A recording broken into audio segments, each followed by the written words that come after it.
አባት አይደላችሁ እንዴ? ግድ እኮ ነው። እንጀምር። ጸሎት ይስጥና።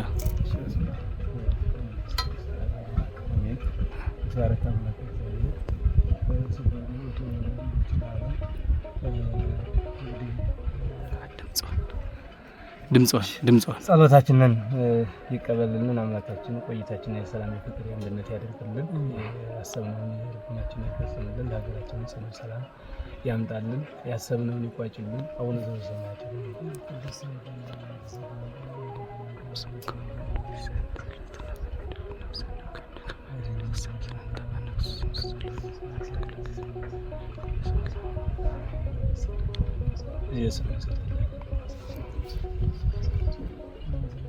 ገብርኤል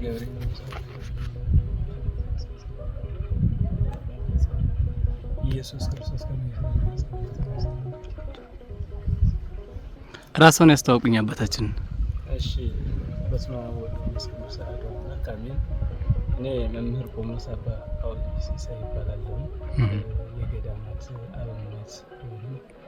አብነት መምህራን ማለት ነው። ገዳም ያው 2-3 ገዳማት አሉ።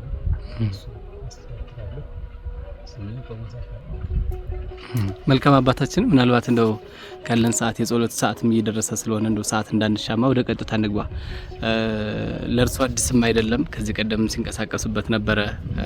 በትግሉም አንዳንድ ቦታዎች ላይ ያየናችሁ ነው። አንዳንድ ቦታ ብቻም ሳይሆን በርካታ ቦታዎች ላይ እያስተዋልን ያለንበት ሁኔታ አለ። አባታችን የአማራ ክልል የአማራ ሕዝብ ከክልል ውጭ ያለው ከክልል ውስጥ ያለውም እየደረሰበት ያለውን መከራ መቼም ያውቁታል። ሕዝቡም ይሄን መከራ ለመቀልበስም እየተዋደቀ ያለበት ሁኔታ አለ። እርስዎ እንደ አንድ ሃይማኖት አባት እንደው እንዴት ነው የሚገልጹት? እይታውስ ምን ይመስላል? ከዚህን ጀምር። ትክክል ነው። እኔ ይህንን ልገልጽበት የሚችለው አማርኛ ብዙ ሊሆን ይችላል። ይሄ ምናልባት አንደኛ ትንቢት አባቶቻችን የተናገሩለት ጊዜም ሰዓት ነው። ትንቢት የምንፈጽምበት ሰዓት ነው፣ ጊዜ ነው። የሃይማኖት አባቶችም ምዕመናንም እንዲሁም በሌላ ዓለማትም የሚኖሩ ሌላ እምነት ያላቸው ወገኖቻችንም እንዲሁ ይህ ትንቢት እንደሚፈጸም ያውቁታል ማለት ነው። ግን እያወቅነው በዚህ በመጥፎ ግብር የምንሳተፍ ሰዎች አለን፣ በመልካም ግብር ደግሞ የምንሳተፍ ወገኖች አለን ማለት ነው። ለዚህ የቆምንለት የአማራ ትግል አሁን ለመላው ኢትዮጵያ ባርነት ነፃ ለማድረግ ነው ብዬ የማምነው እኔ፣ ወይንም የተሰለፍንበት ዓላማ ማለት ነው። ይህ ትግል በመከራ የመጣ ነው፣ በመከራም ነው የሚያልቀው፣ በደስታም ደግሞ እንቀበለዋለን።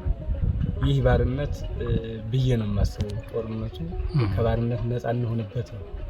ምክንያቱም በሳይንሱ ዓለም ወይንም በዚህ በሶሻል ዓለም እንድንገዛ እንድንማረክ ተደርገን ለ50 እና ለ60 ዓመት ከንጉሱ ግድያ በኋላ ወይም ከነገስታቱ መፍረስ በኋላ ሀገሪቱ ሙሉ የመፍረስ አደጋ ተደቅኖባታል ማለት ነው። ይህ ትውልዱ እየተጠራጠረ ራሱ በእውቀቱ፣ በሀገሩ፣ በሰላሙ፣ በእምነቱ እንዲጠራጠር አድርገነዋል። ያንን በመጠራጠሩ እርስ በርሱ እንዲጋደልና እርስ በርሱ ያልሆነ ውጊያ ውስጥ እንዲገባ ተደርጓል ማለት ነው። ያንን አላፈርስም። አማራ በጥቅሉ እንደ እስራኤላውያን በግብጽ ባርነት እንደተያዙት እኛም በባርነት አንያዝም በማለት አማራ በይበልጥ ነቅቷል ማለት ነው። ስለዚህ እኔ በባርነት አንያዝም በሚል እምቢተኝነት ያለው ትግል ነው ማለት ነው። እና ስለዚህ አማጽያውያን ወይም ሲገዳደሯት የነበረው ሀገሪቱን ሲገድሏት ሲያጠፏት የነበሩትን ሀገሪቱን እነዚያን ወገኖች አሁን በስልት ወይንም በጥበብ አድርገው በእነሱ ጥበብ ማለት ይቻላል ሰይጣናዊ በሆነ ጥበባቸው መንገዳቸው ገብተው ተኩላዎች አሳስተው ከሚሳሳቱ ወገኖቻችን ጎን ቆመው የውጭም የውስጥም ጥላቻነት አፍርተውብን ሀገራችን ኢትዮጵያን አፈራርሰዋታል። በዚያ መሰረት አማራ በጥቅሉ መጀመሪያ መሰረት የሆነችውን ኦርቶዶክስ ተዋሕዶ ቤተክርስቲያን እንድትፈርስ ሲቀጥል አማርኛ ተናጋሪና በአማራ እሴትና ባህል የሚኖረውን ወገን ማጥፋት አለብን በሚል በሐሰት ትርክትና ጸሐፊዎች እንዲጠፋና እንዲፈርስ በራሱ ወገኖች እንዲወጋ ተደርጓል ማለት ነው። ስለዚህ ያንን ለመቀልበስ ያንን ትግል ለማስወገድ የራሳችን ትግል ያስፈልገናል ማለት የሃይማኖት አባቶቻችንን ወጣቶቻችንን አማኞቻችንን ሌላም እንዲሁ የስንብላው ሃይማኖት የጥንት የብሔራዊ እምነቶች የተባሉት የክርስትናና የእስልምና አባቶቻችን በውስጥ በመመካከል ማለት በወንበር ያሉት ላይወያዩ ይችላሉ። ለኛ ውስጥ ያለነው ግን በገዳማትና በበረሃ መኖር ወይም ምዕመናኑን ህዝቡን የምናይ ወገኖች ግን አባቶች ግን አንደኛም በማለት ያው ጫካ በረሃ ወጥተን ያው ትግል ተጀምሯል ማለት የአማራ ትግል በጥቅሉ ለኢትዮጵያ ነጻነትና ለራሱ ሰላም የሚያመጣ ነው ማለት ነው። አባታችን በዚህ ትግል ሂደት ውስጥ ቤተክርስቲያኗ ከዚህ ቀደም ብዙ በርካታ ፈተና ገጥሟታል። በርካታ አደጋም ተደቅኖባት ነበረ። አሁንም ያደጋ ቀጥሏል። በተለይ በአማራ ህዝብ ላይ ይፋ መንግስት በይፋ ጦርነት ከጀመረ ወዲህም ትልቁ የገፈት ቀማሽ የሆነችው ቤተክርስቲያኒቱ ናት። እንደው በቤተክርስቲያኗ ላይ የደረሰውን በደል እርስዎ እንዴት ነው የሚገልጹት? እንደው ዘርዘር አድርገው እንዲያነሱ ስለፈለኩ ነው። እውነት ነው።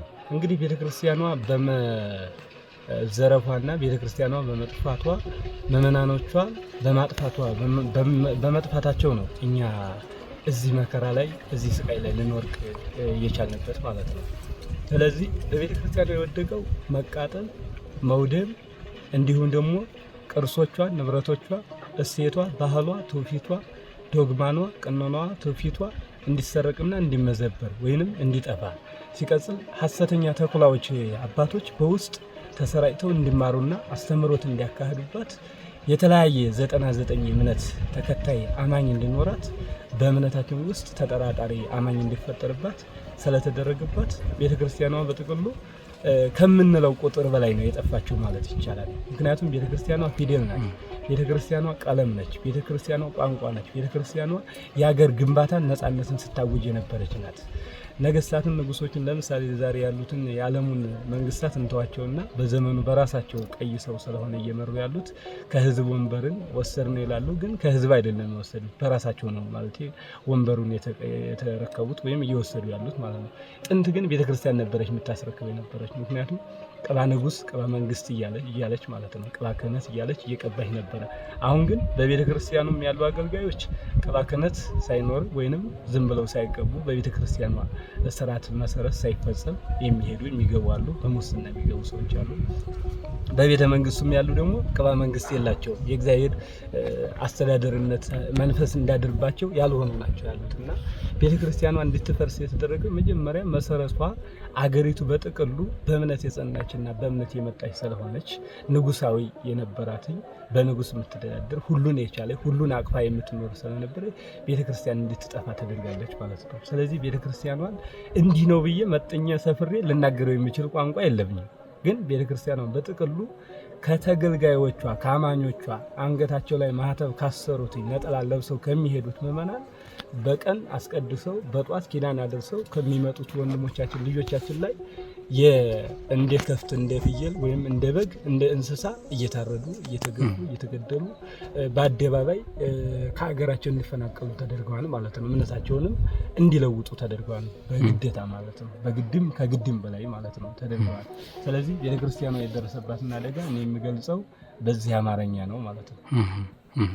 አባታችን ምናልባት በዚህ ትግል ሂደት ውስጥ በተለይ የሃይማኖት አባቶች ናቸው። በእርግጥ የእስልምና እምነት ተከታዮችም ትልቁ የገፈት ቀማሽ ናቸው።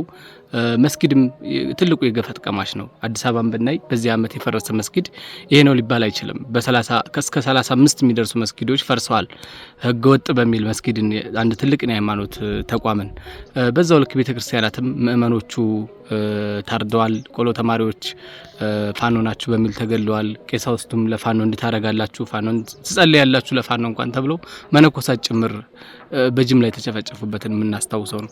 አባታችን ምን ያገናኘዋል? እንደው በምን አይቶት ነው መንግስት ይሄንን? ትክክል ነው። ፍራቻው ምን አለ መሰለ ቤተክርስቲያኗ እውቀቷ ጥንት ጀምሮ ነው ታሪክን ያወሳል ማለት የአብነት ተማሪዎች ለምሳሌ ብንሄድ የአብነት ተማሪዎች የሚማሩ ከአባቶቻቸው ከሰማይ ካገኙት አብነት ተነስተው ነው የሚማሩት። ስለዚህ ከዚያ ከሰማያዊ ቋንቋ ከሰማያዊ ዜማ ከሰማያዊ ግንኙነት ስላላቸው ምድራዊ ነገስታትና ምድራዊ ገዢዎችን አንገዛም የሚል ባህሪና ወይም ተግሳጽ ስለሚያመጣባቸው በቤተ ክርስቲያኗ አገልጋዮች ላይ መከራና ስቃይ እንዲኖርባቸው እንዲመጣባቸው ያደርጋቸዋል። አንደኛ የመጀመሪያው ማለት ነው። በሁለተኛ ደረጃ እንዳልከው አንተ የቤተ ክርስቲያኗ አባቶች በሙሉ በአደባባይም በሚስጥርም የተገደሉ የታሰሩ እንዲሁም በመከራ ላይ ያሉ ወንድሞቻችን አባቶቻችን አሉ። እኔም አልቆጥራቸው ቁጥራቸውን እንዲህ ማለላቸው እኔ በሌላ ሰነድ ያስቀምጡታል ማለት ይቻላል። ሰንደነዋል ከ2001 ጀምሮ ለምሳሌ በራሴ እኔ በሀገሪቱ በአካባቢው ላይ በመዞር የሞቱ መነኮሳትና ቀሳውስቱን በየሀገሩ የተቀሰፉ ወይም የተገደሉ ካህናትና መነኮሳትን ቁጥራቸው አስቀምጠናል። ከዚያ በፊት የነበሩትም በዚሁ ልክ አባቶቻችን አስረክቦናል። ስለዚህ እነዚህ ካህናትን የሚቃወማቸው የሚገላቸው አንደኛ መጀመሪያ ዓለሙ ላይ ያለውን ተቀባይነት ማለት ስለማይቀበሉ በሳይንሱ ዓለም ወይንም በዚህ በሳይንሱ እንደ ኩነኔ እንዳላደርገውና እኔ ይህንን ፍልስፍና የሚያመጡት አባቶቻችን ስለሆኑ መንፈሳዊ ዓለም ነበር የሚባለው ከመንፈሳዊ ዓለም ወደዚህኛው ርዕዮተ ዓለም ተቀይሯል ማለት ነው። አሁን ዘመናዊ ዓለም ብለውታል ማለት ነው። ስለዚህ ያንን የኛ አባቶች የኛ ሃይማኖት አባቶች ሃይማኖት ያላቸው የሃይማኖት ዕውቀት ያላቸው ሰዎች አይቀበሉትም። መንግስትን ይገስጹታል፣ መንግስትን ይመክሩታል። መንግስት በላይ እንጂ ከመንግስት በታች አይደለም። ስለዚህ ምስጢሩን ስለሚያውቁ ስለሚከሱትና ስለሚመክሩት ስለሚገስጹ በአደባባይ ስለሚዘልፉ እነዚህ ሰዎች እንዳይነገሩ አፋቸውን መዝጋት እና ከቤታቸው ማሳደድ፣ በጥቅማ ጥቅም መግዛት እንዲሁ ደግሞ ከፈለገ መግደል ማለት ነው። ያው ገሎ እንደ 30 አባቶቻችን ነን ማለት ነው። ስለዚህ መንግስት ታርጌት ወደ ቤተክርስቲያኗ አገልጋዮች የሚያደርገው በአብነት ተማሪዎች ሆነ በመነኮሳት በሚጸልዩ ወንድሞቻችን የሚያደርገው በእነሱ ጸሎት፣ በእነሱ ዳዊት፣ በእነሱ ውዳሴ ማርያም፣ ሰላም ለኪ መንግስታትን ዓለማትን በሙሉ ሲያንቀጠቅጡ ወይም ስለሚያንቀጠቅጡ ስለሚጥሉ ስለሚያጠፉ ያንን ላለማስደረግ ሁከት ለመፍጠር እነሱን ገሎ እነህኞቹን ደግሞ ለማሸማቀቅ የቆሙትን ያለነውን አባቶችን ያለነውን ወንድሞችን ለማሸማቀቅ ፍላጎት ስላለ ነው። ከዚያ ውጭ የተረፈ ያለ የሌላዎቹ ሃይማኖት የእስልምናው ሃይማኖት በኢትዮጵያ አባቶቻችን ከተቀበሉት ጀምሮ በኢትዮጵያ አበሻን መሬት ከተቀላቀሉ ጀምሮ አባቶቻችን ደግሞ እነሱ የኛ ወንድሞች ናቸው፣ የኛ አጎቶች ናቸው፣ አክስቶች ናቸው፣ ዘመዶች ናቸው። በስጋ አንድ ነው። በእምነቱ ጉዳይ ብቻ ነው ልዩነት ሊኖር የሚችለው። የእምነት ልዩነት ደግሞ አያጠላላንም፣ አያገጫጭንም። እስካሁን አባቶቻችን ተቻችለው ይዘውት የመጡ ነው። ዛሬም ተቻችለን ነው የምንኖረው ማለት ነው። በዚህ ትግል መካከል ላይ እነዚህ አባቶችም ይገኛሉ አሉ። ያው በአደባባይ ወጥቶ የሆነ ነገር እንዳይሉ ግን ቀድሞ መንግስት የሰራው ሴራ አለ፣ ያስቀመጠላቸው መንገዶች አሉ። በእነሱ ላይ ተጠቅሟል። በእኛ ቤተክርስቲያን ላይ ደግሞ በሊቀነ ጳጳሳት የሚባሉ በሲኖዶሱ በሀገረ ስብከት በወረዳ ቤተ ክህነት በሚባሉ ባለስልጣናት ናቸው ቤተክርስቲያን ያዛሉ በሚባሉ ሰዎች እጁን ዘርግቶ ከነሱ ጋር ስራ ጀምሮ ነበር። በውስጥ በአጥቢያና በገዳማት ያሉትን ግን መቀየስ አልተቻለም። እነሱ አልተያዙም። የእስልምናውን ሃይማኖት ግን አብዛኛውን ሰዓት ያው መስገድ መጸለይ የሆነ ማለት መደረግ ያለበትን ነገር ነው እንጂ የሚያደርጉት የመዋቅሩ ማሰራሩ ትንሽ የሆነ ነገርም ስላለ በእነሱ ውስጥ የሃይማኖቱን አባቶችን ለመያዝ ምቹ ነገር አግኝቷል መንግስት ማለት ነው። ደካማ ጎናቸውን ተጠቅሟል ማለት ይችላል የእስልምናውን ሃይማኖት ማለት። ምክንያቱም መስጊድን ቀምተው የነባሮቹን እምነት መስጊድ ቀምተው አዲስ አሁን ዛሬ ዋሃብያን የሚባሉ አሉ ይመስለኛል እነሱ እየቀሟቸው ነው ያሉት የጥንቶችን እየቀሙ ማለት ነው። ምክንያቱም ከክርስቲያኑ ጋር ሰርግም ያደርጉትን ከክርስቲያኑ ጋር ጎረቤት የሚሆኑትን ከክርስቲያኑ ጋር የሚጋቡትን ማለት ይቻላል ባይፈቀድም ግን ከነሱ ጋር የሚሄዱትን ሰዎች እነዚህ ሰዎች እያጠፏቸው መጥተዋል። ስለዚህ እነዚያ የነሱ መስጊድ እየቀሙ ነው። እነዚያን ተጠቅሞ መንግስት ስራ ሰርቶባቸዋል። መስጊዳቸው እንዲፈርስ አንደኛ እንዲሸማቀቁ እንዲወጡ ከነህኞቹ ከአዲሶቹ አማኞች ጋር እንዲጨመሩ አድርጓቸዋል። ሲቀጥል በገንዘብና በሀብት በሌላ ሀገሮች ወይም ከሀገራቸው ወጥተው ከሌላ ሀገር እስልምና ሃይማኖት ተከታዮች ወይም ከሌላ ሀገሮች ላይ የተለያየ የሀብት ንብረት ወይም የቁሳቁስ ግንኙነት እንዲኖራቸው ማድረግ ልቦናቸውን ህሊናቸውን ከእምነታቸው አውጥቶ ወስዷቸዋል። መንግስት ይህን ዘዴ ሰርቶ የእምነት ቦታቸውን እንዲፈርስባቸው አድርጓል። በአዲስ አበባ ብቻ አይደለም በአሮሲ መሄድ ትችላለህ። በእኛም በአማራ ክልል ተቃጠለ አቃጠሉ ክርስቲያኑ አቃጠለ ወይም እንደሄ የተነሳ እስልምናውን ሊያፈናቅሉ ነው እስከ መባል ድረስ እስከ ማስባል ድረስ ደርሷል። ይህ ሁሉ እንዳለ መቶ የሚታወቅ ጉዳይ ስለሆነ ማለት ነው። ስለዚህ በአዲስ አበባ በዚያው ልክ ነው የሚሄደው። ስለዚህ ይህ አለ። ከዛ ውጭ በተረፈ ያለ የሁለቱ እምነቶች አሁን በዚህ ትግል ላይ ያላቸው አስተዋጽኦ ትልቅ ነው እኔ ብዬም ማለት። ምክንያቱም የሁለቱ ሃይማኖት ልጆች ናቸው እየታገሉ ያሉት። እንዴት ብትለኝ የነሱንም ርስት ነው ይዞ የተነሳው ይሄ መንግስት። አሁን አንግቦና አስተካክሎ ተዘጋጅቶ የተነሳብን የመጀመሪያ ሁለቱን ሃይማኖት ላይ ነው። አንደኛ ሁለቱን ሃይማኖት ቢችል ይዞ ይዞ መግደል ሲባል ምንድነው? ሰነ እምነታችን ይዞ ወዳልሆነው ዓለም ይዞ መሄድ ማለት ነው። ከዚያ በኋላ መቀማት ማለት ነው። ባህላችንን መቀማት፣ ወጋችንን መቀማት፣ ስርዓታችንን መቀማት የሆነውንና የሃይማኖታችንን ከፈጣሪ ጋር የሚያገናኘን ነገሮችን በሙሉ ማሳጣት። ያንን ለማድረግ ዝግጁ የሆነ ኃይል ነው የመጣው ማለት የመጣብን መንፈስ ማለት ነው። ስለዚህ በልጆቻችን በወገኖቻችን በዚህ ልክ ተሰርቷል ማለት ነው። ስለዚህ በዚህ ትግል መካከል ላይ የመጀመሪያውም የመጨረሻውም እነዚህ መስጊዶች እነዚህ ቤተክርስቲያን አትፈርስም፣ አትገደልም ማለት አትጠፋም፣ አንጠፋም በማለት ያው ትግል ተጀምሯል ማለት ነው። ለዚህም ነው ነፃ ለማድረግ ነፃ ለመሆን ነው ዝግጁ ሆነው ወደዚህ የመጣ ነው ማለት ነው። ስለዚህ የካህናቱ የእስልምናው ወይንም ሸሆችና ወይንም የእስልምናው ሃይማኖት የእምነት አገልጋዮችና ምንድነው የነሱ የአገልግሎት ትምህርት የሚማሩ ወንድሞች ብዙ የተገደሉ አሉ። ደራሲ ነው የሚባለው ደረሳዎች እነሱ አሁን ወንድሞች የሚሆኑትን ነገር ታውቃላችሁ። አሁን የለም አሁን እሱ ይጠፋል በእርግጠኝነት ባገዛዙ ስርዓት ይጠፋል በእርግጠኝነት። ለምን ብትለይ አንደኛ በመስጊዳቸው ማስተማር አይችሉም። በአዲስ እምነት በአዲስ አማኞች ሰዎች ይቀየራል። በሌላው ዓለማት ማለት ነው አስተምሮት ልክ ይቀይሯቸዋል። ሁለተኛ ደረጃ ደግሞ እነሱ የአባቶቻቸውን ፈለግ እንዲቀበሉ አያደርጓቸውም። ከወገኖቻቸው ላይ ሰይፍ እንዳነሱ ያደርጓቸዋል። ምክንያቱም እነሱ የአመፅ ሀገር ስለሆነ ያላቸው ማለት ነው። አሁን ስርዓቱ እያስተማራቸው ያለ አገዛዙ እያስተማራቸው ያለ ያንን ነው። ስለዚህ በዚያ ልክ እነሱም እንዳይማሩ እየተደረጉ ያለበት ሁኔታ ነው። የኛም የሃይማኖት ልጆች መምህራን ተማሪዎች በዚያ ልክ እየተገደሉ እየጠፉ ነው ያሉት። አሁን ያሉት ትምህርት ቤት ሁሉም ቦታ ላይ ተዘግተዋል። ይሄ ከተዘጋ እኛ የት እንሆናለን?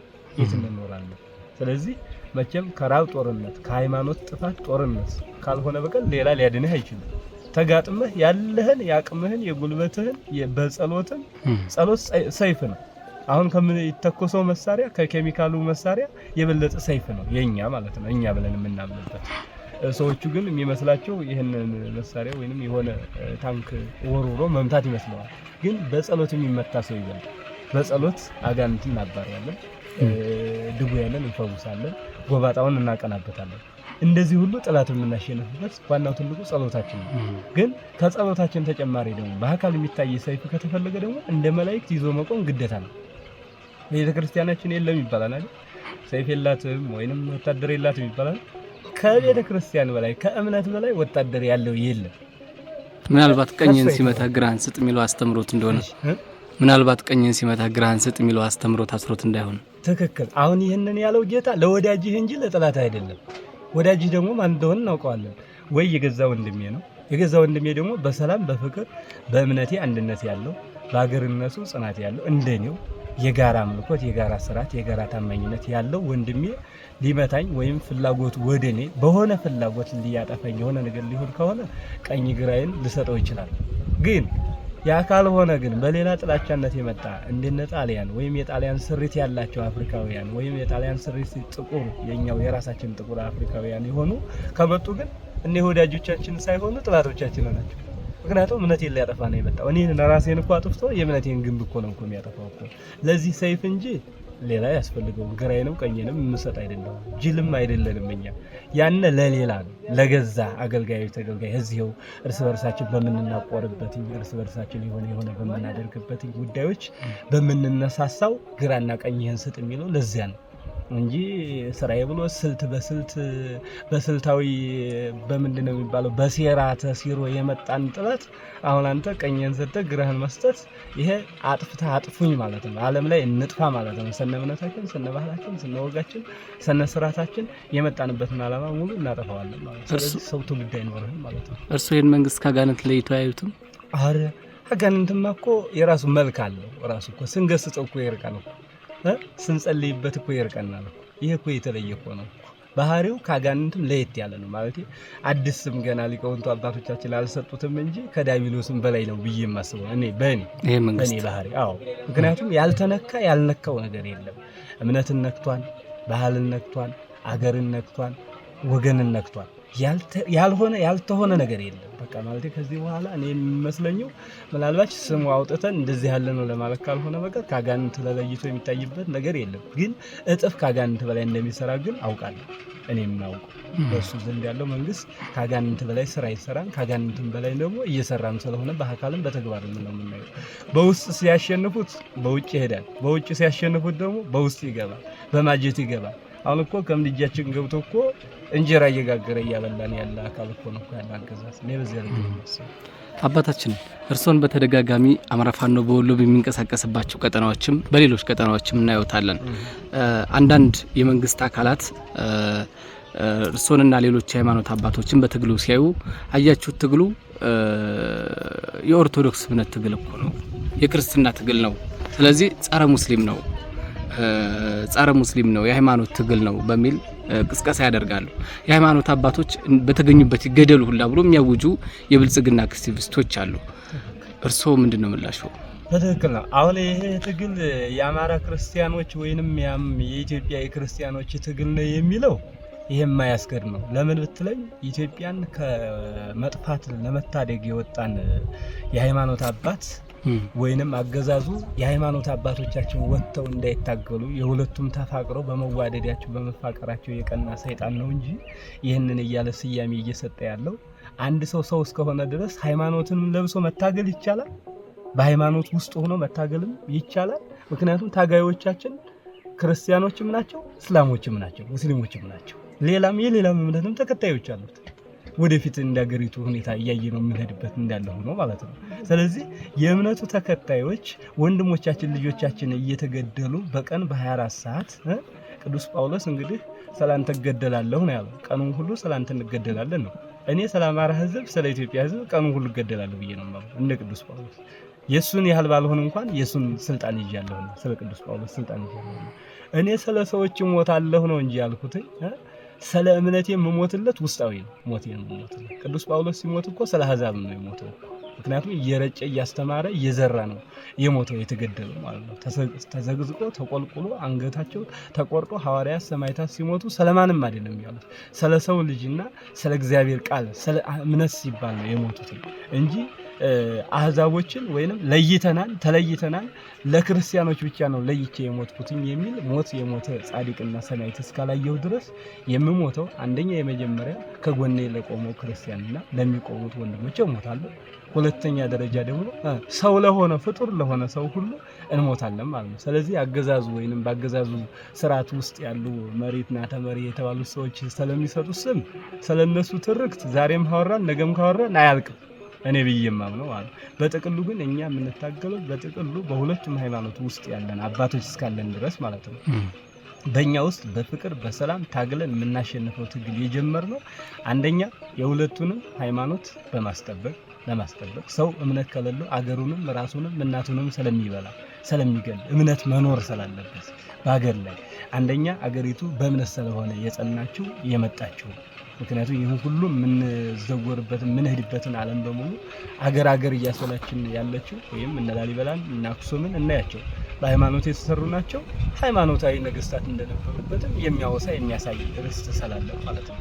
ስለዚህ እነሱም እንዳይጠፉ የነበረም እንዳይጠፋ የሚመጣም እንዳይጠፋ የጋራ ትብብር ያስፈልጋል በማለት እየታገልን ነው ያለነው ማለት ነው የሁለቱም ሃይማኖት ነው። ስለዚህ አገዛዙ የሰጠው ይሄኛውን ቀይሶ ለመብላት ሲፈልግ እነዚህ የነጩና የቀዩ የጥቁሩ በሬ ምክንያታዊ ስለሆነ ስልት እየተሰጠ ያለው እነዚያ እያሳነፋቸው ነው ብዬ ነው የማምነው። ለምሳሌ አሁን መሐመድ ክፍለ ጦር የሚባሉ አሉ።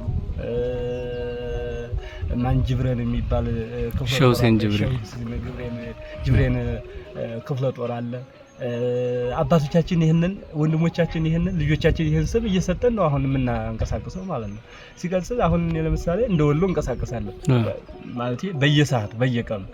ከዚያ ውጭ በተረፈ ያለ በ3 ወር በ4 ወር ደግሞ ሸዋም፣ ጎጃም፣ ወሎ እንዲሁም ጎንደርም እንሄዳለን። አባቶቻችን አሉ በየሁሉም ትግል ውስጥ ላይ ይፋ እንደኔ ላለመውጣት የሚሞክሩት አባቶቻችን ለምንድን ነው ብትለኝ አንደኛ ከውስጥ ያሉ አባቶቻችንን የሆነ ነገር ሳያውቁትኝ እንዳይጎዱብን በማለት፣ ሁለተኛ ደረጃ ደግሞ አገዛዙ ላይ ያሉ አባቶቻችን ስላላወቁ የሆነ ስህተት ቢፈጽሙ ወይ የሆነ መልእክት ቢያስተላልፉ የኛ ልጆች ለነሱ ያልሆነ ምላሽ እንዳይሰጡብን በማለት ተጠንቅቀን ነበር የምንሄድ የነበረው። አሁን ግን እግዚአብሔር በይፋ በሱባኤና በጸሎት ስለሆነ የገባ ነው።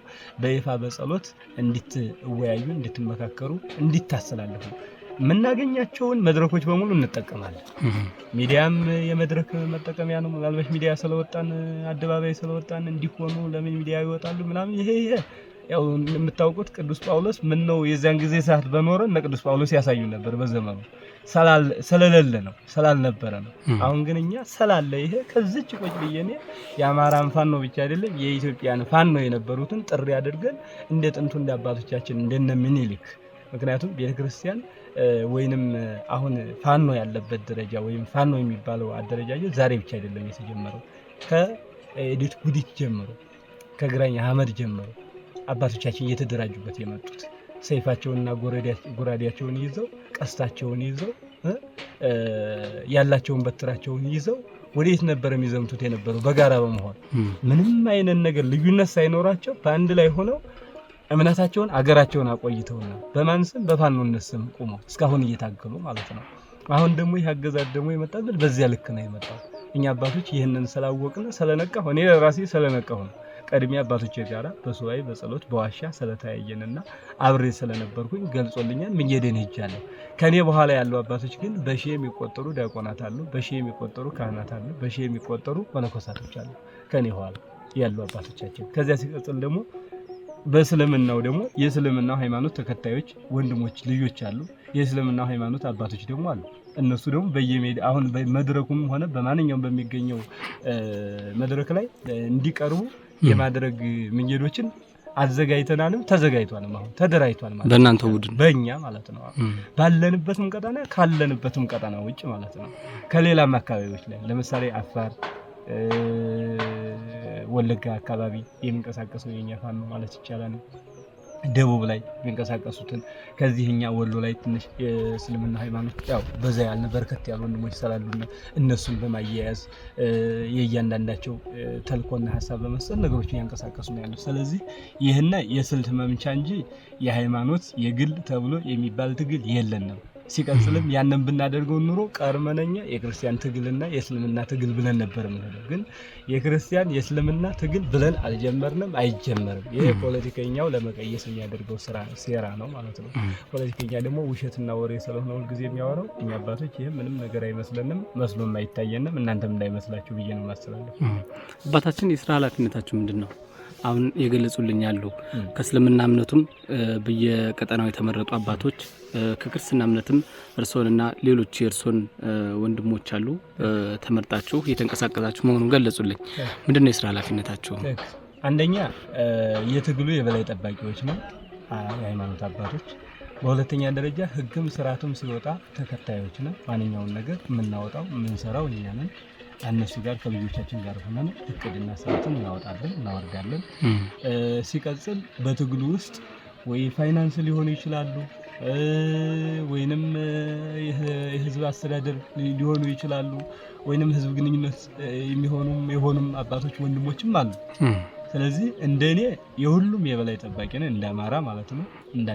እንዳማራ ፋኖ ስለሆነ ያለን ማንም ይሁን የሆነ ምክንያት ሊኖረው ይችላል። ማንኛውም ፋኖ ግን ምንም ይሁን በፋኖነት ስም ቆሞ እየታገለ እስካለ ድረስ በእኛ ዘንድ በእኛ አስተሳሰብ በእኛ አካሄድ በእኛ ሁኔታ አንድም ፋኖ ልዩነት ያለው ፋኖ ስለሌለ ፋኖ ብሎ ልዩ የሆነ ፋኖ ስለሌለና ከሌላው ፋኖ ልዩ ውጭ የሆነው ፋኖ በሙሉ የኛ የአባቶች የበላይ ጠባቂ ነው። ለነዚህ በሁለቱም ሃይማኖት የተሰየመ አባቶች አሉ። ስራችንም ይሄ ነው። ሲቀጥል ሲጣሉ ሲጋጩ ያልሆነ ነገር ውስጥ ሲገቡ ልጆቻችንን መክረን ወደ ትግላቸው እንዲገቡ እናደርግ አባቶች ነን ማለት ነው። ስራችን አንደኛው ይሄ ነው።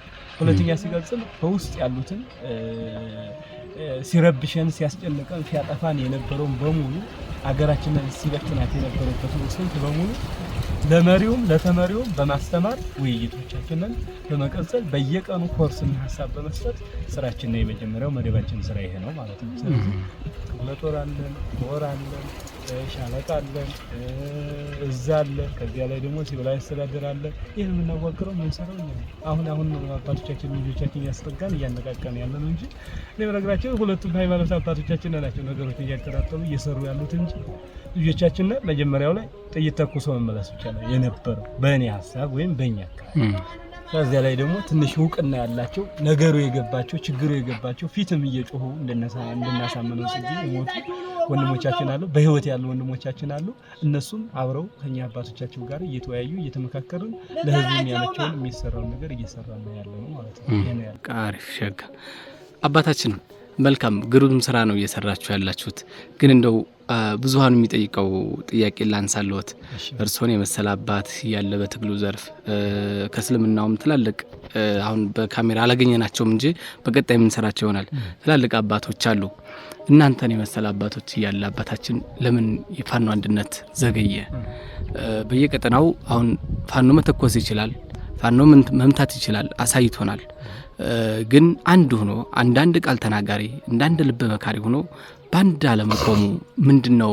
እንደው በተለይ እናንተን የመሰለ አባት ያለ አንድነቱ ለምን ዘገየ? አባታችን ምንድነውስ እንቅፋት የሆነባችሁ አንድነቱ እንዳታመጡ?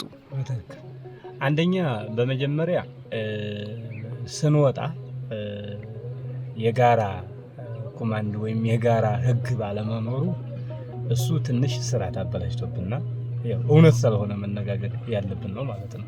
የምንሰማው ጉዳይም ስለሆነ ሁለተኛ ደረጃ የትግሉ ስስት ያላቸው ሰዎች አሉ። የትግሉ ስስት ያላቸው ማለት ማንም እንዲቀማቸው አይፈልጉም።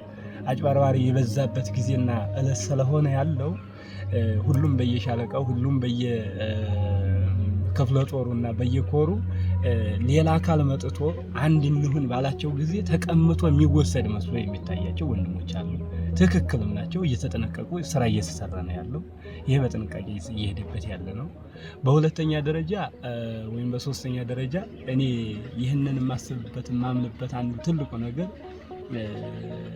80 90 ወይም 50 ወይም 9 ወይም 2 ነው አሁን ያለው ማለት ይቻላል። ከ50 ከ80 ከ40 ወደ 9 አምጥተናል። መጀመሪያ አካባቢ ለምሳሌ ከ2015 እስከ 2016 መስከረም ድረስ በተለያየ አቅጣጫ 3ም 4ም 7ም 30ም 20ም ነበር ፋኖች ማለት በሁሉም አቅጣጫ። እኔ በሁሉም አቅጣጫ ሄድን በዚያ ጊዜ ሰዓት አደራጀን እና ስለዚህ በዚህ ጊዜ 7ም 3ም 30ም 40ም የወጣው ፋኖ በእርግጠኝነት የምነግርህ ነገር ጥብቅ ያለ ለሞቱ የማይሳሳ ለህይወቱ የማይሳሳ ነፍስና ስጋውን ትክክለኛ ለሆነችው ለኢትዮጵያና ለእምነቱ የሚሰጥ ልጆች ነበሩ ያሉትም የሞቱ ማለት እና ስለዚህ በዛች ወቅትና በዛች ቀን ሁሉም ፋኖ ተደነጋግጦ ስለነበር በየቦታው ተበታትኖ ስለነበረ መሰረታዊ ጉልበት ያለው ወይንም ኃይሉ በጋራ ተጠርንፎ የነበረው ከዚህ ከራያ አካባቢ ወይም ምስራቅ አማራ ፋኖ የሚባለው ነበር። በመጀመሪያ አደረጃጀቱ ላይ የነበረው እንደ ወታደር የሚሆነው ወይም ትጥቅም ሆነ ምንም የያዘው እዚህ አካባቢ ላይ የነበረው።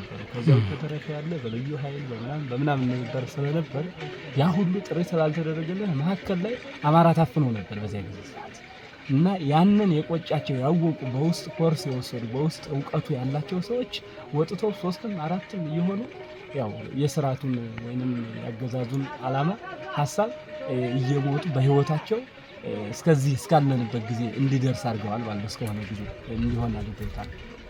ያን አካል በ30 የነበሩት በሺና በ3000 በ4000 የሚቆጠር ሰራዊት አፈሩ። ትጥቅም ከዚያ በላይም ከዚያም በታይም አፈሩ ማለት ነው አገኙ።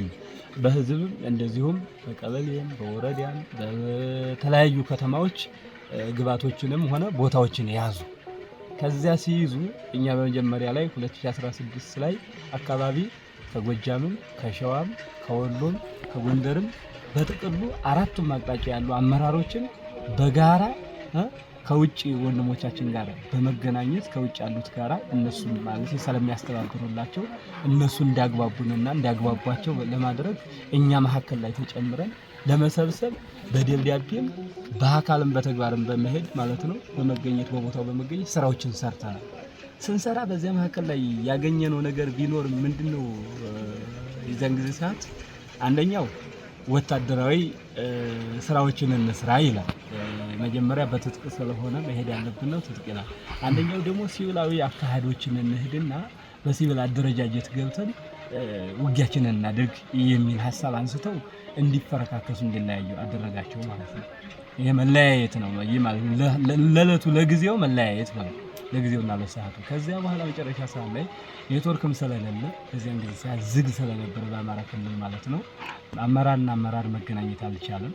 በየቦታው አካባቢ ላይ በየአካባቢው የፋኖ ሰራዊት ያው ተጸነሰ ማለት ነው። ተፈለፈለ፣ ተጀመረ በየቀበሌው በየወረዳው በቃ ቢያንስ እንኳን በ20 በ30 የሚቆጠሩ ሰራዊቶች መነሳት ጀመሩ ማለት ነው።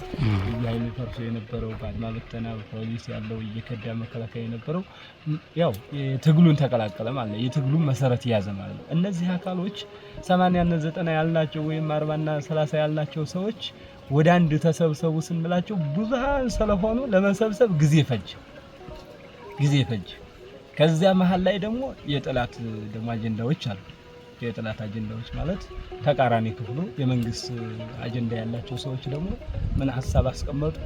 ከትግሉ ውስጥ ገብተው ልጆቹን እንዲቆለስሙ፣ ከከሌ ጋር እንዳይገናኙ፣ እከሌ እንዲህ ያለ ነው፣ እከሌ ከመንግስት ጋር ይገናኛል፣ እከሌ በቀርሞ እንደዚህ ያለ ነበር፣ እከሌ የከሌ ፓርቲ አባል ነበረ፣ ስለዚህ ወደዚያ ፓርቲ ሊወስዳቸው ነው በማለት እንዲወዛገቡ ልጆቹ ህፃናትም ስለሆኑ ብዙዎቹ አብዛኛውን ያለው ታጋይ ማለት ያው ከ18 ዓመት በላይ ቢሆናቸው ያሉት ግን ህፃናትም ስለሆኑ ጊዜና ሰዓትና የአሰራር ሁኔታዎችን ስለማያውቁ በግንዛቤ ትንሽ ሳብ ስላላሉበት ያን ነገር አጋጠማቸው ማለት እንዲጋጩ እንዲፋጩ አደረጋቸው። ከዚያ ሰዓት እንዲበላ ተደረገ። መስከረም የተወያየነውን ታህሳስ ላይ ደግሞ ደግመን እንድንወያይበት ሆነ ማለት ነው። በመጀመሪያ ጊዜ ያገኘናቸው የመጀመሪያ ዘመነ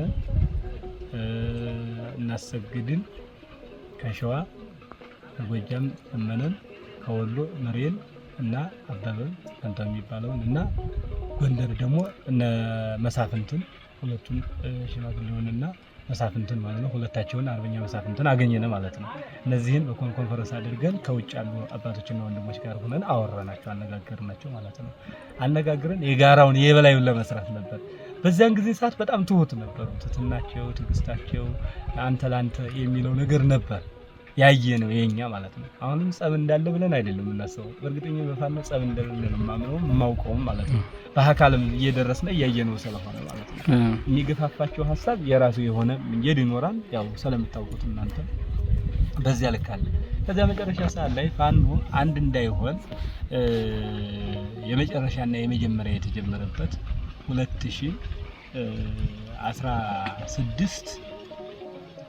2016 ግንቦትና ሰኔ የተጀመረ አንድነት ነበር።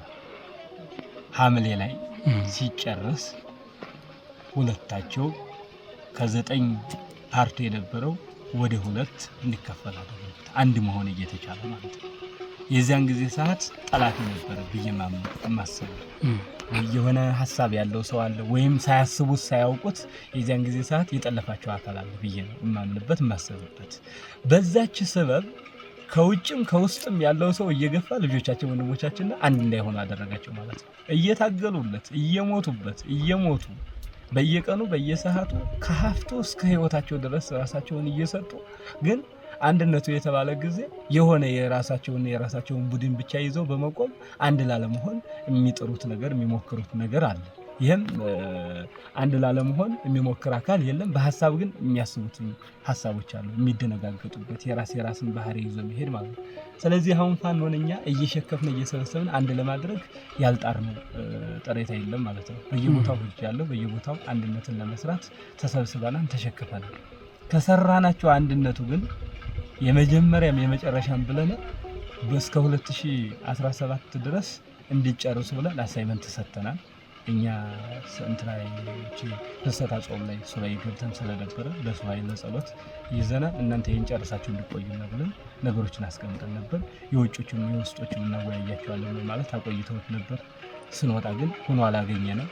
ከሁለት እንደተከፈለ አንደኛው ያንዱ ቡድን መሪ ይባላል ዘመነ እስክንድር በማለት ተከፍሎ አገኘነ ማለት ነው። ግን አዎ ሰው ያስፈልገዋል፣ አዎ ተጠሪ ያስፈልገዋል፣ እናምንበታለን ሁላችንም። በዚህ መካከል ግን ግማሹ በሀብትና በስልጣን ወዳድነት አንድ እንዳይሆን የሚያደርጉብን አባቶቻችን ወንድሞቻችን አሉበት። ብዙ ኃይል ያላቸው ብዙ ሀሳብ ያላቸው ሰዎች አሉ። በሁለተኛ ደረጃ የመንግስት ደህንነቶች ወይም ያገዛዙ ደህንነቶችና ያገዛዙ ስርዓትን እድሜ እንዳያጥር የሚያደርጉ ከትግሉ ውስጥ በማይታወቅ ዘይዜና ጥበብ ገብተው ወንድሞችና ወንድሞች ተስማምተውና ተወያይተው መፍትሄ እንዳያመጡ ውይይት እንዳያደርጉ የስልክ እንኳን ንግግር እንዳያደርጉ የማይፈቀድላቸው አመራሮች አሉ። ጭራሽ ፈጽሞ እንደ ጥላቻነትና እንደ ጥላትነት የሚያሳዩቸው እንዲታያዩ የሚያደርጉ ወገኖች አሉ። በተቀራረቡ ጊዜ ግን ባቀራረብነ ባነጋገርናቸው ጊዜ አንድ ነገር የሚያቀርቡት ነገር የላቸውም። ምንም እዚህ ግባ እዚህ ውጣ የሚባል ነገር የላቸውም ማለት የጥል ምክንያት የጸብ ምክንያታቸው ምንም ነገር የላቸውም። በቃ የጸብ ግድግዳ ምንም አንድም ነገር የጀመሩት ያለባቸውም ሆኖ የምናገኘው ነገር የለም ማለት ነው። ስለዚህ አንደኛው ይሄ ነው። ይሄንን እያደረገ ያለው በውስጥ ያለው አካል ነው ማለት ነው። ሁለተኛ ደረጃ ለትግሉ የወጡለትን ዓላማ የረሱም ሰዎችም አሉ። በዚያ ውስጥ ላይ እርካታ አሁን በስልጣን እርካታ፣ በሀብት እርካታ ማለት ባገኙት እርካታ፣ በስሙ እርካታ ያገኙ ሰዎች አሉ። እነዚያ የረኩ ሰዎች ከዚህ በላይ መንቀሳቀስ አቅቷቸው እንጂ ቅላታቸው ይየማሉ። ከዚያ ትግሉ ደግሞ ሰው ፈልጓል። በእኛ በአባቶች ሰው ፈልጓል። እውነቱን ካወራነ ሰው ፈልጓል። ሰው የፈለገበት ደግሞ ሰው አጥቶ አይደለም፣ አውስጡ ሰዎች እንዳይወጡ ስላደረግናቸው። አንደኛ በመንግስት ሐሳብ እናስመታቸዋለን። በፖለቲከኛዎች ሐሳብ እንዲመቱ እናደርጋቸዋለን። ስማቸውን እንዲጠፋ እናደርጋቸዋለን። ቀርሞ ከግንባራቸው ላይ ያልሆነ ነገር ይለጥፉባቸዋል። በሰውም ዘንድ በሰራዊቱም ዘንድ ተወዳጅ እንዳይሆኑ እየተደረገ ስለሆነ በስም ማለት ነው። ይሄ ሚዲያ የምትሉት አለ አሁን እኛ የምንሄድበት ማለት ነው። በዚያ ምክንያት ጥልፍልፍ ብሎ ሰራዊቱም እንዲራበሽና መሪውም ተመሪውም እንዲተጣጣ እርስ በርሱ እንዲፋጅና እንዲጋጭ የሚደረግበት ሚዲያ እየተሰራ ነው። በዚያ ምክንያት አመራሮች እንዲታጡ ተደርጓል ማለት ነው። መሪ እንዲያጣ አድርገውታል። አሁን መሪውም እየተሳቀቀ ነው ያለው። ከመምራት ልክ መመራትን እየሻተ ነው ያለው። በእኛ በፋኖ ዘንድ ያለው ጸቡን እንተውና ማለት ነው። ከዚያ ውጭ በተረፈ ያለ ድርጅቱና ወይም የትግሉ መንፈስ ወደ ሌላ እንዳይቀለበስበትና እንዳይወሰድበት ግን እየተጠበቀ እንደሆነ ማወቅ አለብን። ጸብ ብቻ አይደለም ያለው። ምክንያቱም ብትለኝ ይሄ ምንድነው ብትለኝ አንደኛ እያንዳንዱ አካባቢ ላይ ማን እንዳለበትና ማን እንደሆነ ሰራዊቱ ላይ በህዝብ ግንኙነት ሊሆን ይችላል፣ በፖለቲካ ሊሆን ይችላል፣ በተለያየ ኃይል የተሰማሩ ሰዎች እንዳሉ ይታወቃል። እነዚያም ሰዎች እያጠና ነው ያለው። አንዱ ለአንዱ ሰራዊት እየተጠናና ነው ያለው። የማን ነው ሰራዊት ይሄንን በደል የሚያመጣው፣ ማን ነው የሚገፋው፣ ማን ነው የሚያገፋፋ ነው፣ ማን ነው የሚገፋን የሚል ጥናት ተይዟል ማለት ነው። በዚያ መሰረት እየተገኘ ነው ያለው አንደኛ። በሁለተኛ ደረጃ አንዱ ሆኖ ስንላቸው ማንም ሰው እምቢ የሚል በፋኖ ደረጃ ማለት ነው። ፋኖ ሆኖ አንድነት ከመሰረት ውጭ ሌላ ነገር የለም። ሁለት አማራም አይፈጠርም። በፋኖነት ሁለት አማራ፣ ሁለት አማራም ሁለት ፋኖ የሚፈጠርበት አይደለም። ሲቀጥልም ደግሞ ለአንድነት እንጂ የወጣ ነው ለመለያየትና ለልዩነት ፋኖነት አልወጣንም በማለት ወንድሞቻችን እያስቀመጡ ነው ያሉት። በወሎ ለምሳሌ አንድነቱ ሲፈጠር የቀሩ ልጆቻችን የቀሩ ወንድሞቻችን የቀሩ ፋኖቻችንን አሁን ወደኛ እንዲመጡ ወይንም እኛ እንድናስተራርቃቸው እንድናወያያቸው ጠይቀናል። እየጠየቅንም ነው ያለነው። አሁን ይሄ አንድ አይደለም ማለት አይቻልም። የራሳቸው የሆነ መንገድ ሊኖራቸው ሊኖር ይችላል። ግን ተመካክሮ ከወንድሞቹ ጋራ መፍትሄ ከተነጋግረው ከታጋይና አታጋዮቻቸው ጋራ ተመካክረው አንድ ማድረግ ያስፈልጋል። ሰራዊቱ አንድ ነው ከታች ያለው ግን ከላይ ያለ አመራር ግን አንድ ያልሆነበት የራሱ መጀመሪያው ማመጣጣቸው ወይም ይሄ የምትሉት አለ የአይዲዮሎጂ ልዩነት ሐሳብ ያለባቸው መስሎ የሚታይባቸው አካሎች አሉ። እነዚያን አሁን እየለየን ከኋላም ከፊትም ከሰራዊቱም ጋራ በማስተጋባትና ነገሮችን እንዲለዩ በማድረግ እየሰራን ያለነው። ስለዚህ ልዩነት እንዲፈጠር ያደረገው ከመንግስት ተልዕኮ ያለው ሰው ነው። ሁለተኛ ደግሞ ሚዲያ ላይ በሚሰሩ ነው ልዩነት እንዲፈጠር እየተደረገ ያለው። በሶስተኛ ደረጃ ደግሞ አሁን ቅድም ስትላቸው እንደነበረው በእምነት ልዩነት አለ በማለት አንዱ የክርስቲያን ነው አንዱ የእስላም ነው። ከእስላም ስለሆነ ከክርስቲያን ስለሆነ በማለት ልዩነት እንዲፈጠር እየተደረገ ያለበት ሁኔታ ነው። በሶስተኛ ደረጃ ጠላፊ አካላት ውስጥ እኛም ያላወቅ ነው አመራሮቹም ሰራዊቱም ያላወቀው ጠላፊ አካላት እያነጋገረ ያለ ውስጥ ለውስጥ እያወራ ያለ ማለት ነው። ያን አካላት ይህንን አሁን የምናጸዳበትና ጸሎት ጀምረናል ማለት ነው። አሁን አብይ ጾም ነው። አሁን ጸሎት ጊዜ ነው። አሁን የሱባኤ ጊዜ ነው። እርግጠኝነት በጾም በጸሎት የማይፈታ መፍትሄ የለም። ከአብይ ጾም መሀል ላይ የሆነ ብስራት ይኖራል ብዬ አምንበታለሁ። በእኔ ሐሳብ ደግሞ አልገባሁኝ። ወንዝ ከላይ ሲደፈርስ ነው ከታይ የሚደፈርሰው ይባላል። እላይ ያለው ጥል፣ እላይ ያለው መበሻሸቅ፣ እላይ ያለው መጠላለፍ ወደ ታች እኛው ታጋይ ወርዶ ሌላ ችግር አይፈጥርም ብሎ ያስባሉ። እንደው እስካሁንስ አልወረደም። እንደው እልቂት አይፈጥርም። እውነት ነው። እውነት ነው። ሰራዊቱ በነገራችን ላይ አሁን አንተ እንዳልከው ከላይኛው ከደፈረሰ ታችኛው መደፍረሱ አይቀርም። ሰራዊቱ ግን የገባው መንፈስ አለ፣ የገባቸው ኃይሎች አሉ፣ ያልገባቸውም አሉ። ያልገባቸው እንዳሉ ሆኖ ያልገባቸው ግን ብዙ ተልዕኮ ያለባቸው ሰዎች ናቸው። ለምሳሌ ደም ያለባቸው ሰዎች ወንድሞቻችንን ወይም ትግሉ ውስጥ ያሉትን ወይም የትግሉን አደረጃጀት ለማደፍረስ የሚያደርጉትን የሚፈጃጅ ወይም የሚያፈጃጅ ነገር የሚሰሩ ሰዎች አሉ። ሁለተኛ ደረጃ እንዳልከው ከላይ ያለው ሲደፈርስ ከታች ያለውም እንዲደፈርስ የሚያደርጉ ተልዕኮ የሚሰጡ አካሎችም አሉ። ያንን እንዳይቀጥልና ያንን እንዳይመጣ ጥንቃቄ እየተፈጠረበት ያለ ሁኔታ ነው። በየሻለቃው ማለት ኮርስ እየተሰጠ ነው ያለው፣ እውቅና እየተሰጠ ነው ያለው። ላይ ያለው ባለው ሐሳብ ይገጫጭ እናንተ በመሳሪያና ጥላት ግንባር ስለሆነ ያላችሁ አንድም ነገር የእርስ በርስ ግጭት እንዳይፈጠር በማለት እናንተ ነገ መሪዎች ናችሁ፣ መሪና መሪ የሚገጫጨው አመራርነቱን ለማስተካከል ነው ማለት ውስጥ ኮርስ እየተሰጠ ነው ያለው። ከዚያ ውጭ በተረፈ ያለ የሆነ አካባቢ ላይ በሆነ ደንበር በሆነ ሐሳብ በሆነ ጉርብትና በሆነ ዘመንና ጊዜ የተጣሉበትን ግጭታቸውን በማንሳት በፋኖ ውስጥ ላይ የሆነ ረብሻና ግጭት የሚፈጠራል። በትግሉ መንፈስ ግን ወይም በአደረጃጀቱ መንፈስ ግን እስካሁን የተጋጨ ኃይል አላየሁም፣ አላስታረቅም። በአራቱም አቅጣጫ ማለት ነው። ግን የምናስተራርቃቸው የምናወያያቸው አመራሮች ብቻ ባላቸው ልዩነታቸውን እንዲፈቱ ልዩነታቸውን እንዲያጠቡ የምናደርገው አመራሮች ብቻ ነው። በሰራዊቱ ግን በልዩነት ሁኔታ ተገጫጭቶ ያየነው ሰራዊት የለም። በተለያየ ትንኮሳ በተለያየ በራሳቸው በግል ጸብ ግን ትንኮሳ ተደርጎ በተለያየ የግለሰቦች ፍላጎት የተነሳ በዚያ ምክንያት የሆነ ግጭት የተፈጠረበት ለምሳሌ ብንሄድ ከሸዋ አካባቢ ላይ የሆነ ዘመን የሆነ ጊዜ ማለት ነው ከዛሬ ዓመት በፊት ማለት ይቻላል 2016 አካባቢ ላይ የተፈጠረ ነገር አለ። እሱንም አባቶች ወንድሞች የዚያው ማህበረሰብ አካባቢ ያሉትን ተረባርበን እኛም ከዚያው ሆነን በመሄድም በማድረግ ነገሮችን ሰርተናል፣ አስተካክለናል። ተስተካክሎ ያነው መነሻው ያደረገው በግለሰቦች ነው፣ በአመራሮች በኋላ ነው የመጣው። ያንንም ሰራዊቱ ያውቃል፣ ታችም ያለው ኋላይም ያለው ያውቃል። ይሄንን የተስተካከለ ነው ማለት ነው። አሁን ወደፊት ያለው እንዳይመጣ እንዳልከው ወደፊት ከላይ ያለው ሲደፈርስ ታች ያለው እንዳይደፈርስ ለማድረግ ኮርስ እየተሰጠ እውቅና እየተፈጠረበት ያለ ነው። አመራር በጥቅሉ መምራቱን ካላስተካከለ ታች ያለው ሰራዊት አሁን የራሱ የሆነ አቋም እንደያዘ ማወቅ አለበት አመራሩ ራሱ። እኔ በፋኖ ራሱ አሁን በዚህ አመራር በመትለው ጉዳይ እንደው መልእክት ማስተላልፈው የፋኖ አመራር የሆነ በሙሉ ጥንቃቄ አልፈጠረ ከታች ያለው ሰራዊት በጥንቃቄ ራሱን ይዞ እየሄደ ነው ያለው።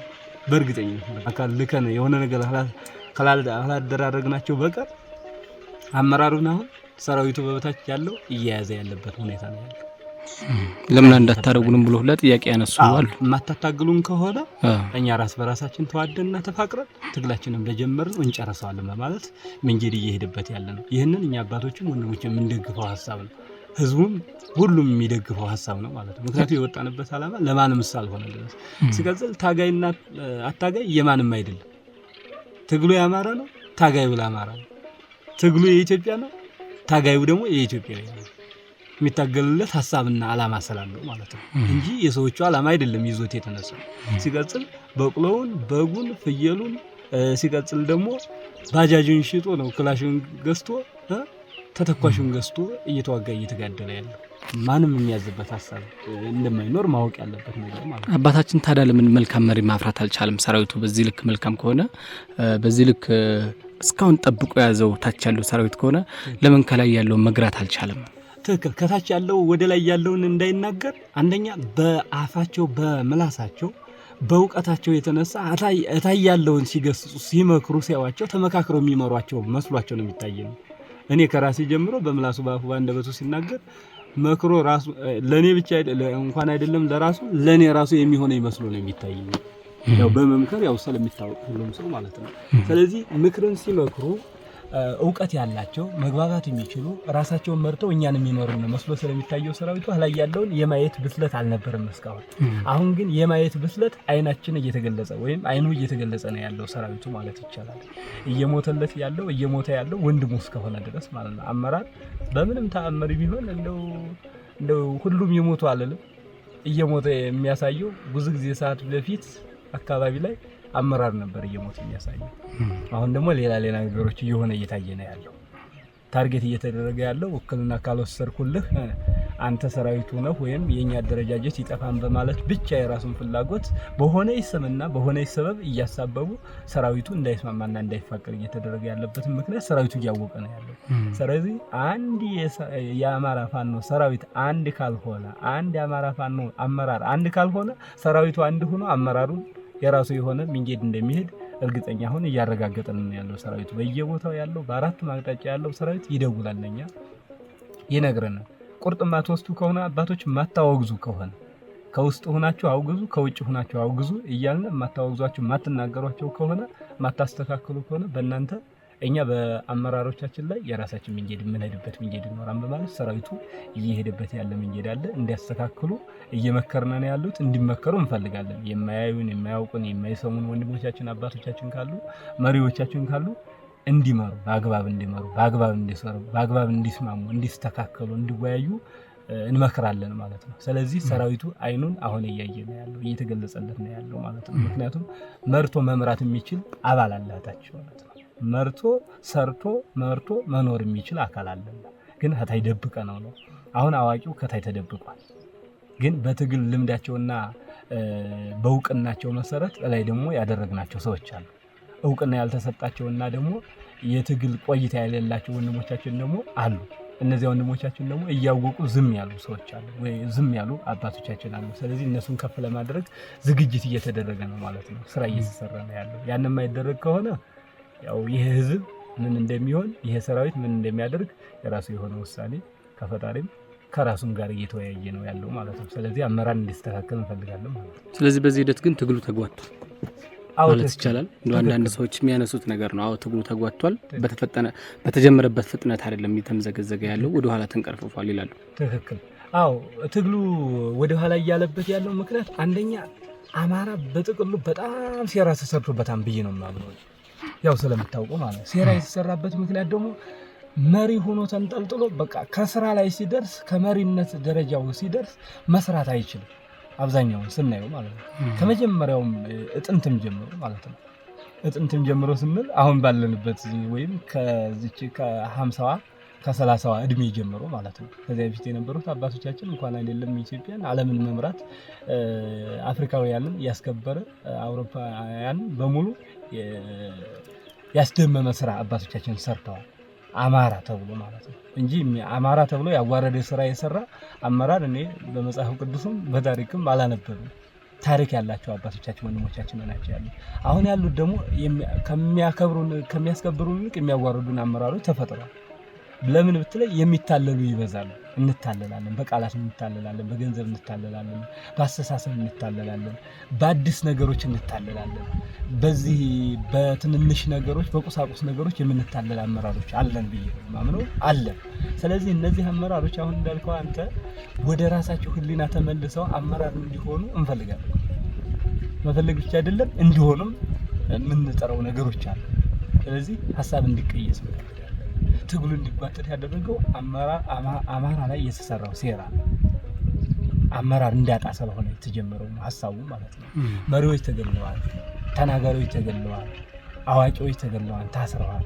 እነዚህ ታጋይና ታጋይ እንዳይሆኑ እንዲሸማቀቁ ተደርገዋል። አሁን ለምሳሌ ይህ ሁሉ ህፃናት ይህ ሁሉ ወጣት ምንም ሳያውቀው ግን አንብቦ የገባው ሳያነብም እንዲሁ ጊዜውን አንብቦ የገባው ደግሞ ወገናችን ልጆቻችን ህፃናት ደግሞ ተነስተው እየተዋጉ እየተጋደሉ እየሞቱ ነው ያሉት።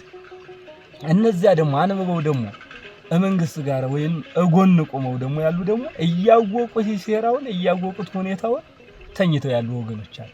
እዚህም ደግሞ ትግሉ ውስጥ ያሉ ደግሞ እያወቁት ዕውቀቱ እያላቸው ወይም ክህሎቱ እያላቸው ሐሳቡ እያላቸው ግን እየተሸማቀቁ ዝም ብለው ማለት ነውሩን እንደ መልካም ነገር እያደረጉ የሚጠቀሙ ሰዎች አሉ። ስለዚህ አማራ በጥቅሉ አመራር እንዳይኖረው ተደርጎ ተፈጥሯል። በቃ መሪ ነው ተብሎ ከተወጣ በትንሽ ሳምንት ተበላሽቶ ታገኘዋለህ። በትንሽ ሳምንት በትንሽ ቀናቶች ማለት ነው። በእለቱ የሆነ ነገር ትርኢት ያሳያል። ከትንሽ ቀን በኋላ ደግሞ ይበላሻል ማለት ይቀየራል ማለት ነው። ይሄ ምንድነው? አንደኛ በሱስ ደንዝዘናል። ሁለተኛ በፍላጎት ራሳችንን ገዝ እንዳንሆን ተደርገናል ማለት ይቻላል። በሶስተኛ ደረጃ ፈጽሞ እምነትም ፍላጎትም የለም። ገብቷል። በጊዜያዊ ነገሮች በሙሉ ውርቅ እንድንሆን ተደርገናል ማለት ነው። ስለዚህ አማራ ወርቋል ማለት ይቻላል። አማራ ውርቅ እንዲሆን አማራ አመራር እንዳይኖረው ተደርጓል ማለት ነው። አማራ ሲባል ኢትዮጵያዊ ማለት ነው በተቀበሉ ምክንያቱም ትልቁ ህዝብ ትልቁ አባት ይሄ ስለሆነ ማለት ነው። መቼም የወጋ ቢረሳ የተወጋ ይረሳል። እኔ እንደዚያ ብዬ ነው ማለት ነው። አማራ ምንም ቢሆን ለዚች ሀገር አጥንትም ደምም ፈጣሪም ተፈጣሪም ሆኖ የኖረ ህዝብ እስከሆነ ድረስ ማለት ነው። ይሄን ስል አንድ ጎሳ አንድ አባት ይዞ ከፍ አደረገ ማለት አይደለም። ያው ማንሳት ስላለብን ነው ማለት ታሪኩን ማውሳት ስላለብን ከፍ ማድረግ ስላለብን ማለት ነው። ከየት ተነሳን ወደ የት ደረስን ማን ሆነ አሁን ያው ስንወርቅ የማያነሳን የማይጥለን ስለሌለ ማለት ነው። ስንነሳ ደግሞ አብሮን የሚሆን ሰው ይቆማል። አብሮን የሚኖር ወይም የሚሆን ሰው ይበዛል ማለት ይቻላል። ስለዚህ አመራር እንዳይኖር ያደረገው አንደኛ ይሄ ነው። በሁለተኛ ደረጃ መሪዎች እንዳይወጡ የምናደርገው ራሳችን ነን። ሞራን አንሰጥ። መቻቻል የሚባለው ባህሪ የለም። አንቻቻል። ተግሳጻችን ለውርቀት እንጂ ተግሳጻችን ከውርቀት ወደ መነሳት አይደለም። የኛ ተግሳጽ የአማራ ተግሳጽ አሁን ያለንበት ማለት ነው። እንደምታየው አሸማቆ ነው መሪና መሪ ያለው ማለት ነው። ስለዚህ ይሄን ለማስነሳት ይሄንን እንትን ለማድረግ ከቆሸሸው አስተሳሰባችን ወደ ነፃውና ወደ መልካሙ አስተሳሰብ እንዲመጣልን አመራር እንዲኖርና ለማድረግ ትግሉ ወደፊት እንዲፋጠን ለማድረግ ትግሉ ወደ ኋላ እንዳይጓተት ለማድረግ ትግሉን ቀኑ ሰዓቱን እንዲያጥር ለማድረግ ምን ያስፈልጋል? አመራር ያስፈልጋል። የሚያስተባብር ያስፈልጋል። አመራር ማለት አስተባባሪ ማለት ነው። ጊዜያዊ አስተባባሪ ማለት ነው። ከጊዜ በኋላ ደግሞ ትውልድ ደግሞ ተተክቶ ደግሞ ያስተባብራል ማለት ነው። ስለዚህ ፍላጎታችንን ለማስኬድ ፍላጎታችንን የሚያስገድልን አመራር ያስፈልገናል። ባለመኖሩ ትግሉ እንዲጓተት ተደርጓል ማለት ነው። ዞን መያዝ እየቻለ ክልል መያዝ እየተቻለ ሌላ አካባቢ ወይንም ምንድነው የሚባለው በሌላዎች ክልል ትግል እንድንጀምር ያላደረገን ነው አመራር ባለመኖራችን። እዚህ ትግል እኮ አሁን እኮ ትግል እኮ እዚህ ሀገር እኮ አልቋል እኮ የለም እኮ ማለት ትችላለህ። ያለቀ ጉዳይ እኮ ነው።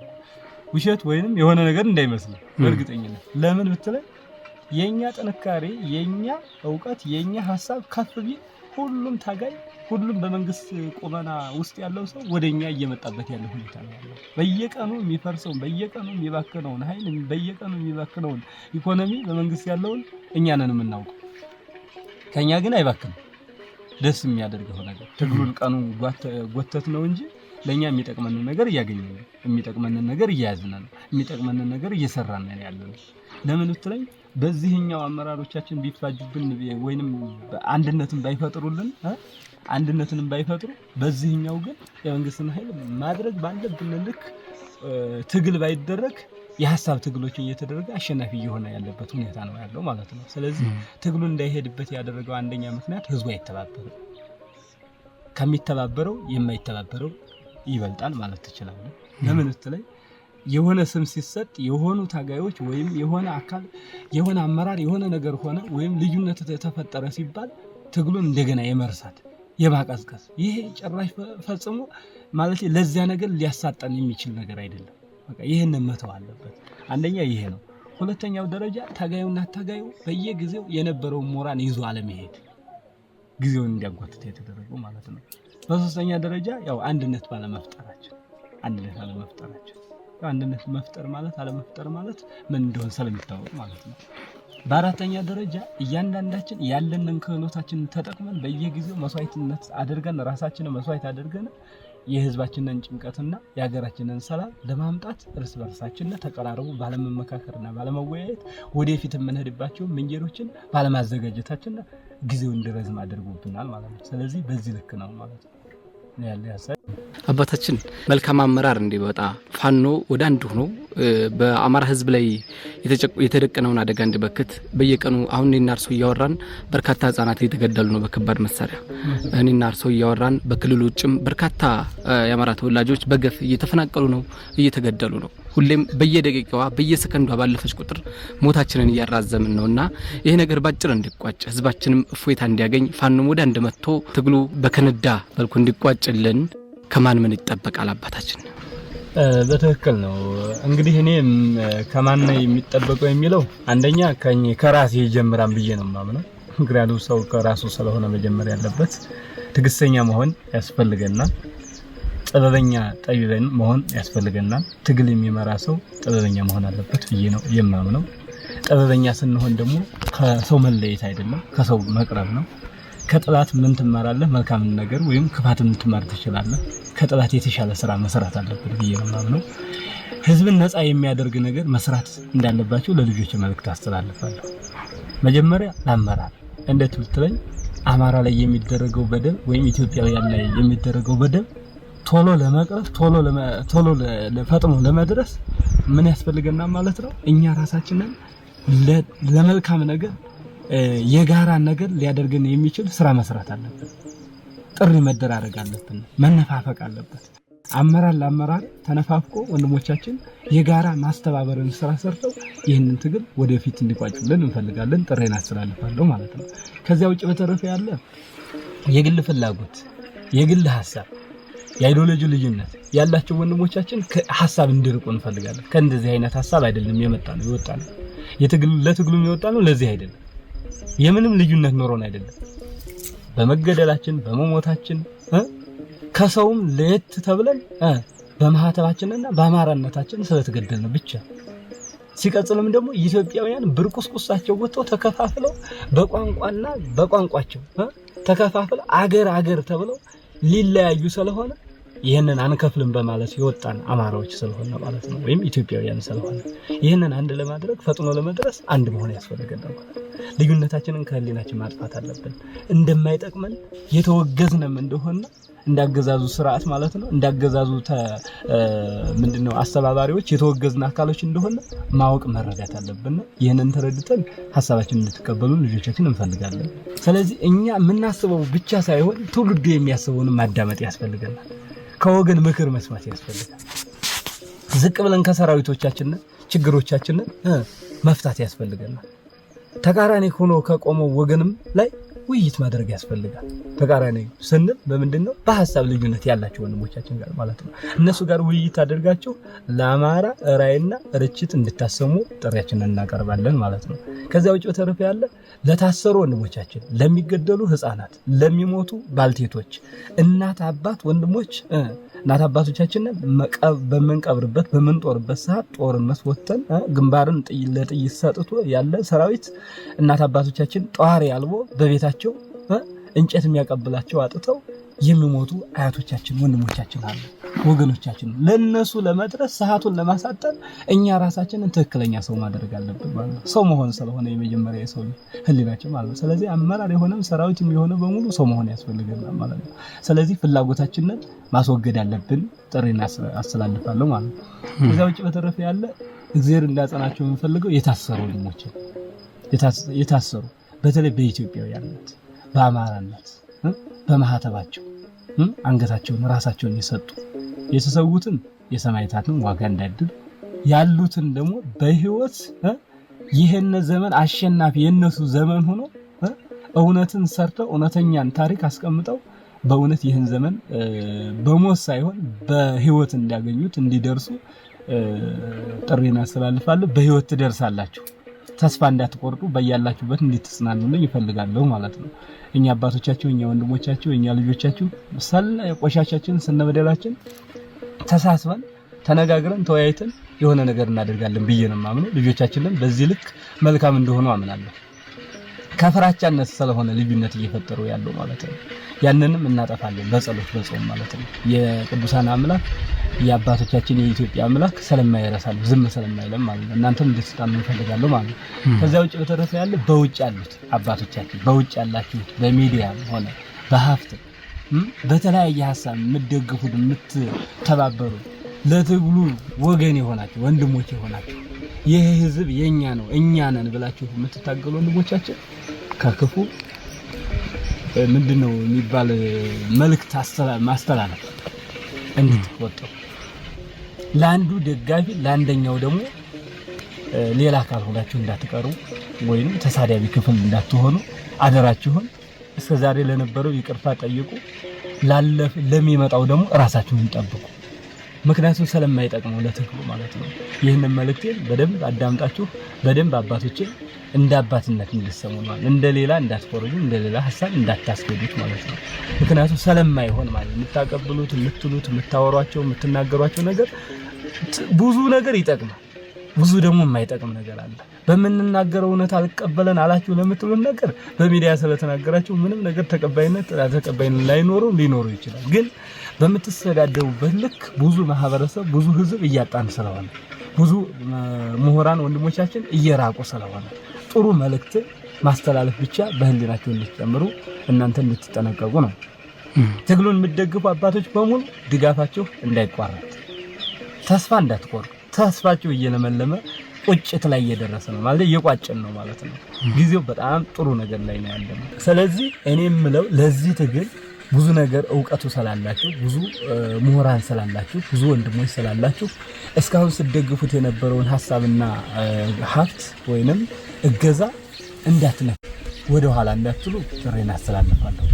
ምክንያቱም በሚሰሙትና በምትሏቸው ነገር አብዛኛው ከውሸት ያለፈ ነገር ስለሌለ ፐርሰናሊ 15% የሆነ ችግር ሊኖር ይችላል። ያንን ደግሞ እኛ መላእክት አይደለም ሰዎች ስለሆነ ማለት ነው።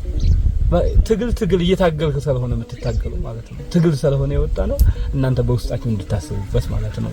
ድጋፋችሁን እንዳይለየን፣ ድጋፋችሁን እንድትጨምሩ ማለት ነው። ከዚህ የበለጠ ፐርሰናሊ የማሸነፍ ድርዳሬ ውስጥ ስለሆነ እግዚአብሔር አሸንፋችኋል ከሚል ደረጃ ስላደረሰን ማለት ነው። ለሱ ምስጋና እያቀረባችሁ በጸሎታችሁም በሀብታችሁም በእውቀታችሁም ሲሆን ወጣችሁ እኛ ጋርም በመቆም ነገሮቻችሁን እንድታስቀምጡ ማለት ነው። በዛው በተረፈ ያለ እንግዲህ ለኢትዮጵያ ጽኑ ሰላም እንዳመጣላት ከአባቶች ጋር መልእክቴን ማስተላልፈው እኛ እየጸለይን ነው። እኛ ያለንን ትግል እየታገልን ነው። ያለንን ውጊያ የምናደርገው ከዳቢሎስ ጋር ነው፣ ከሰይጣን ጋር ነው። ሰይጣን ደግሞ በአካል አይታይም፣ በሰው ላይ አድሮ ነው። ወይ የሰው ልጅ ወይ የእግዚአብሔር ማደሪያ ነው ወይ ያጋንንት ማደሪያ ነው። ያጋንንት ማደሪያ ከሆነው መናፍስት ጋር እየተዋጋን ያለነው ምክንያቱም በተለያየ መንፈስ ስለሆነ እየተገደልን እየሞትን ያለነው። ህዝባችን አይሞትም አይገደልም፣ እኛ አብረን እንሞታለን በማለት የወጣን አባቶች የወጣን ወንድሞች ነን ያለነው። የምትችሉ ወንድሞች፣ የምትችሉ አባቶች፣ የምትችሉ ምዕመናኖች መከተል የምትችሉ ወገኖች ድጋፋችሁ እንዳይለየን፣ ሐሳባችሁ እንዳይለየን። በኢትዮጵያ አምላክ ለኢትዮጵያውያንና ለህዝባችን እንድረስለት። ትግል እናድርግ፣ የጋራ ትግል እናድርግ። ለይተን በጥቀን ቅድም እንዳልኩት እንደ ነጩ እንደ ቀዩ እንደ ጥቁሩ ከፍት በሬ እንዳያደርገን እየነጠለ እየቆረጠ እየበላ ይጨርሰናል። በእርግጠኝነት ይሄ ስለሆነ ያለው ዓላማው ማለት ነው። ስለዚህ እግዚአብሔር ከኛ ጋር ይሁን። ሀገራችን ኢትዮጵያን ይባርክልን፣ ትግላችንን ባርኮ ፍጻሜታችንን ያሳምረው ነው ማለት ነው። እጅግ አድርጌ ነው የማመሰግነው። እግዚአብሔር ኢትዮጵያንና ሀገራችንን ዓለማችንን በሙሉ ይባርክልን። ሰላማችን በቅርብ ሰዓት ይመጣል ብዬ ነው የማምነው። እግዚአብሔር ይስጥልን። ወገኖቼ፣ ከአባቶቼ፣ ከወንድሞቼ፣ ከሰራዊቱም ከሁሉም አባላት ጋር ሁኜ መልእክቴን ያስተላለፍኩትኝ ቆሞስ አባ ጳውሎስ ሰይጨን ይባላለሁ። እግዚአብሔር ይስጥልን፣ እግዚአብሔር ይባርክልን። እናንተንም ጋዜጠኛዎች ነው እግዚአብሔር ይባርካችሁ፣ ሚዲያውን ይባርከው፣ ያስፋልን፣ ከጥላት ይሰውረው። አሜን። እጅግ አድርገን የምናመሰግነው አባታችን ወደ ፈቅዶ ከመረብ ሚዲያ ጋር በወቅታዊ ጉዳዮች እንዲሁም በተለይ በፋኖ አንድነትን በሚመለከት ጥልቅ የሆነ መልእክት ስላስተላለፉልን እጅግ አድርጌ ነው የማመሰግነው አባታችን። በረከቶ ይደርብን። አመሰግናለሁ። መልካም